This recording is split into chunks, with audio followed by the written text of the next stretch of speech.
नेतृत्व माननीय जयंतरावजी पाटील यांच्याबरोबर 84 पासून मी त्यांच्या घरातच होतो. आज मी दुसऱ्या घरातलं पुन्हा त्या माझ्या जुन्या घरात यायला लागलोय. साहेब या इस्लामपूरला बापूंच्या निधनानंतर बापूच्या पार्टीत बापूंच्या बरोबर आम्ही काम केलंय. त्याच्यानंतर बापूंच्या निधनानंतर एक कुशल नेतृत्व आपल्या तालुक्यात आल्यानंतर पहिलं ते चेअरमन झाल्यावर कारखान्याचे त्या हिरवळीवर हार घालायला मी आणि रमेश पोरवाल पहिला हार घालायला त्यांच्या गळ्यात आम्हीच होतो. त्यामुळे आम्ही आता काही दुसऱ्या घरात आलोय असं काय नाही, आमच्या घरातच आम्ही पुन्हा आलोय. त्यामुळे असं काय आम्हाला वाईट वाटत नाही. घर सोडलं पुन्हा गेलेलो नव्या घरात. वाद नव्हते साहेबांच्या बरोबर कधी नाही, आमचे जागेचे वाद झाले पण कधी नाही. साहेबांनी मला प्रयत्न केला, प्रत्येक इलेक्शनला मला त्यांनी सांगितलं की तुम्ही या आमच्याकडे, तुम्ही या ह्याच्यात कशाला राहताय, या प्रत्येकाला सांगितलं. पण आम्ही म्हटलं नाही, ज्या पार्टीची आपण आहे आता विजय भाऊ इकडे अशोकदादा इकडे गेले, आम्ही अशोकदादा बरोबर गेलो. पार्टीत ह्याच होतो पण अशोकदादा बरोबर गेलो. अशोकदादावर आमचं प्रेम होतं, त्यांच्या बरोबर आम्ही कायम राहिलो. काल महेशने त्यांनी प्रवेश केल्यानंतर आनंद वाटला की ते सुद्धा आपल्या जुन्या घरातच यायला लागले. सगळे आम्ही त्याला राजाराम बापू पाटील घराण्याबरोबरच असलेली माणसं आहे. आम्ही काही दुसरीकडनं आलेलो नाही. फक्त गावचा विकास कोण करू शकतं तर जयंत पाटलांच्या निधीतच होऊ शकतो. त्याचा अभ्यास केल्यानंतर आम्ही हा निर्णय घेतलाय.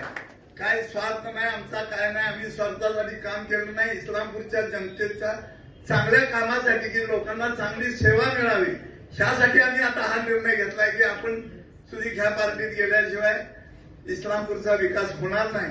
इस्लामपूरचा विकास कसा करायचा आहे ह्यासाठी माझा मुलगा सिव्हिल इंजिनियर झालाय. त्यामुळे त्याला सुधी म्हटलं आपण हा विचार करूया, तर म्हटलं आपण जाऊया. तो क्रेडाईचं अध्यक्षपद त्यानं भोगलंय. त्यामुळे त्यांचा सुधी ती मोठी संस्था आहे, त्याचा फायदा घेऊन आपण इस्लामपूरचा विकास कसा होईल त्या दृष्टीनं आपण प्रयत्न करू. आपण साहेबांच्या पाठीवर एकदा आपण असं त्याच ठिकाणी राहतो. 40 वर्ष मी त्या पार्टीची काम केलं, कोण नव्हतं त्यावेळेला काम केलं. परंतु आता माणसांना चढ वाटायला लागले की आपल्याला आपली नवीन माणसं आहेत, आपली जुनी माणसं कशाला पाहिजे. आपण विचार केला काय नाही, आपण बी नवीन दिशेनं जाऊया, आपली जुन्या घरातच जाऊया ना, दुसरीकडे फिरण्यापेक्षा. हा विचार करून आम्ही साहेबांच्या बरोबर येण्याचा विचार पक्का केला 5-6 दिवसापूर्वी. आणि साहेबांनी आम्हाला या म्हटले काही अडचण नाही, तुमच्या बरोबर, तुमच्याबद्दल आमच्या मनात प्रेम आहे. आपण शेजारी भांडलो पण कधी भांडण झालं नाही आमचं. भांडण झालं आमचं तत्वासाठी भांडण झालं, कोर्टात भांडण करून कधी त्यांनी आमच्यावर जबरदस्ती काय केलं नाही का आम्ही काय त्यांच्यावर केलं नाही. संस्थाची लोक यायची व्हायची, भांडण व्हायचं, लोकांना वाटायचं यांचं जोरात भांडण नाही, पण भांडण आमचं तत्वासाठी होतं. तरी आता मी सगळ्यांच्या, तुम्ही सगळे पार्टीचे लोक आहात, सगळ्यांनी मी तुमच्या पार्टीत आलोय, मला सामावून घ्या आणि सगळ्यांनी सहकार्य करा. मी साहेब म्हणजे जर उभा राहतो, साहेबांनी मला तिकीट दिलं तरी आणि नाही दिलं तरी साहेब माझी सर्वे करतील, साहेबांना वाटलं तर इलेक्शनला तिकीट देतील. आपल्या आरोग्याचा खरा आधार Laxminarayan super multi speciality hospital Islampur. वैद्यकीय सेवेतील 20 वर्षाचा प्रदीर्घ अनुभव असणारे व प्रत्येक रुग्णाला जीवनदान देण्याचा हातखंडा असणारे सुप्रसिद्ध डॉक्टर सचिन सांगरुळकर यांचं Laxminarayan hospital. Cardiology, general medicine, general surgery, orthopaedic, gynaecologic, urology, cancer surgery हे सगळे विभाग असणारं इस्लामपूर शहरातील एक अत्याधुनिक हॉस्पिटल.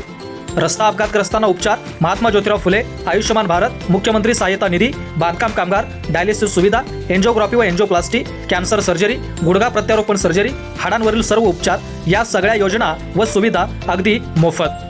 24 तास आपत्कालीन सेवा, तज्ज्ञ डॉक्टरांची टीम, अद्ययावत उपकरणे, स्वच्छ व आरामदायी परिसर, रक्त तपासणी, एक्स-रे, सोनोग्राफी व ECG हे सगळं काही एकाच ठिकाणी.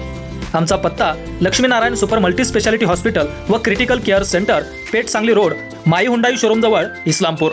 संपर्क 02342 225 775.